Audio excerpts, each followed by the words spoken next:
How you doing, Sam? Very well, Stefan. How are you? Yeah, really good, thank you. So you're playing these are my favorite roles. I love big blockbusters.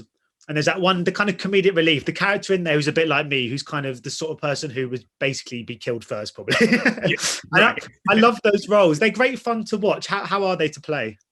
They're so much fun to play because, like, you get to react in a way that is very truthful to yourself, you know? Because, like, in this thing, I'm looking at these monsters, I'm like, oh no, I'm not surviving this the whole time. So and I think that's true. It's a fun thing for an audience to watch because you can identify very well with it, you know. So getting to play that, and this is fun because I also get to, like, not comment, but I do get to comment on what's happening. That's a great role to get to play. Yeah, because I guess with someone with such a kind of rich history in comedy, it must be fun that you're able to flex those muscles of a character like this, but at the same time, get to experience the big budget action movie kind of environment. How was it kind of adapting to that whole thing? Because I guess, does it require a bit of a different skill set when you're acting in front of so many monsters that obviously probably aren't there? Well, not probably, they're monsters and aliens, but how do you find you're falling back to the same kind of techniques and skills you've learned throughout your career, or do you have to kind of dig in and sort of try something different with this? Well, it's a mix, right? Because so like in doing this, you know, I'll always use my background and the muscles that I've gained through comedy and like some of those skills are useful for all of acting, right? You know, like truthful response and, you know, listening and responding, those sort of things.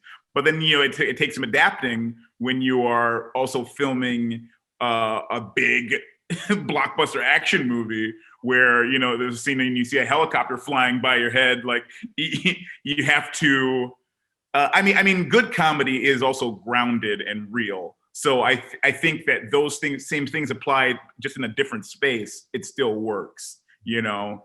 And then that's what makes my character kind of stick out or relatable in that, because he is still, I mean, it's still a comedic choice to kind of look at these things and be like, that sucks. Oh no, you know, and not have the action line of like, well, throw another shrimp on the Barbie, you know what I mean? Or if he does say that, he's joking, and it's self-deprecating. Yeah, does that answer that question? Yeah. I was wondering too, because obviously this is about the kind of time travel, and I think it's about 30 years, isn't there, between the real world now, sort of, when it's set. If you could travel back 30 years, what would you take with you to impress people 30 years ago? Which amazingly was in 1991, which is mad. I know. Oh, I know. If I could travel back to 1991, I mean, I'd take my iPhone, because I'd be like, this is the most powerful computer outside of NASA. And even then, maybe on par. No, I guess probably like, my iPhone 12, or is it 13? My iPhone 12, I would take it back and just like seem like a superhero. I was speaking to Chris yesterday, Chris Pratt, I should say, sorry. And obviously, I mean, I was just wondering about working with him, but also he's produced this. I just wondered if that's something you've given much thought to doing yourself one day. I know I've seen you have a kind of exec producing roles, but in terms of like getting really sort of hands-on and going behind the lens, is that something that you've ever contemplated? Yes, and it's something I do. You know, I'm working my way through. Like, I produced another movie that's coming out same time, actually, called Werewolves Within. I'm a producer on that. And sort of being able to, you know, lend my macro view to things is something I'm interested in. You know, maybe not into the directing just yet, but sort of whole piece. Like, and also my show Detroit was on Comedy Central. I was, you know, wrote, created, starred in, and produced. And like, that was sort of being able to put my hands on everything is a really rewarding experience. So yeah, I hope to do more of that, and like sort of lend my comedic macro view, or my just sort of my lens, my scenic lens to things more.